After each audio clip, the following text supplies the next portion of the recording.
And here we have my Omega Speedmaster FO, first Omega in space. I'm just playing around now trying to get a lume shot, which I've not done before. So this particular watch has been outside for 10 minutes in the sunshine, and I brought it inside somewhere a bit dull, a bit dark, and hopefully this camera can now pick up the lume. A bit tricky to do. Yeah, it's a bit difficult to do, a bit difficult to get the angle right, but right about there I think you can get a sort of general idea of the lume of this particular watch. And that's not bad, but it's nowhere near as good as the next watch I'm going to try. And next up we have my Zenith Altamira pilot watch, a chronograph of course, and this is probably the watch with the best lume of my collection, even better than say my Rolex Submariner C. This read is a lume king. I mean, it's very bright and the lume lasts pretty much all night long. Again, a bit tricky to show you in this light.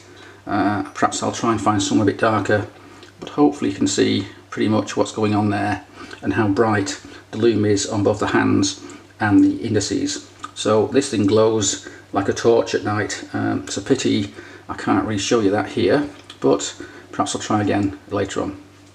And next up is my cheap and cheerful Pulsar. It's a solar powered chronograph, as you can see, and although it's not fantastic, it's not too bad at all, and yeah, at an angle it's a little bit easier to see. What I can't show you though is how long the lume lasts for, and in this particular case the lume on this isn't perfect. Within an hour or two it's pretty much all gone.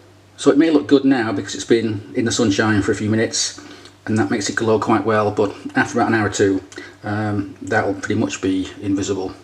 But then again, for 80 quid you can't ask too much. And next up we have my Tag Carrera chronograph. As you can see, it's not exactly brilliant when it comes to lume. The battens aren't lumed, it's just the ends of the hands that are. But nevertheless, you know, you can still use it, it's still there. Probably not quite as good as the Omega, but not far off, not far off. And considering the hands are quite slim, it's not doing so bad.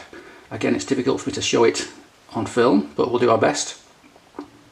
And next up we have my Rolex Milgauss Z Blue, and it's got quite a nice lume there, quite bright, long lasting. It's quite a nice sort of icy blue, greeny sort of finish, and that lume actually does last a hell of a long time, as you might expect for a Rolex. So yeah, that's not bad at all, is it really? I'm not sure how well this is showing up on the film, but hopefully you can tell what's going on there. So moving on then, let's see how my Rolex Daytona Cosmograph gets on. That's a 2015 model, so here it comes. And here it is. Pretty good actually, considering it's got quite slim hands and slim markers, although I do believe the markers on this particular model are wider and a little bit deeper than those on a previous sort of Zenith powered Cosmograph. So I think it's pretty good considering how slim the hands are and how quite small the markers are. Yes, a bit wider than they used to be, but still pretty damn small. So yeah, although the markers aren't too big, they do a good job and it's certainly usable through most of the night. So that done, let's move on now to my Rolex Submariner C.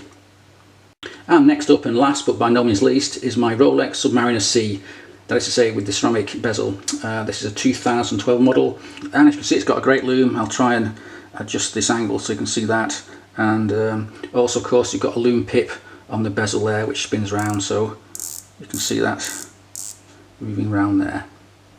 So yeah, hopefully you can see that okay without all the reflections. It is quite difficult really, because if I wait until it's too dark the camera will just say, ha, I can't see anything, so it's difficult to get the right light. But hopefully this gives you an idea of the lume on these various watches and what they look like in poor light. So anyway, thanks for watching and cheers.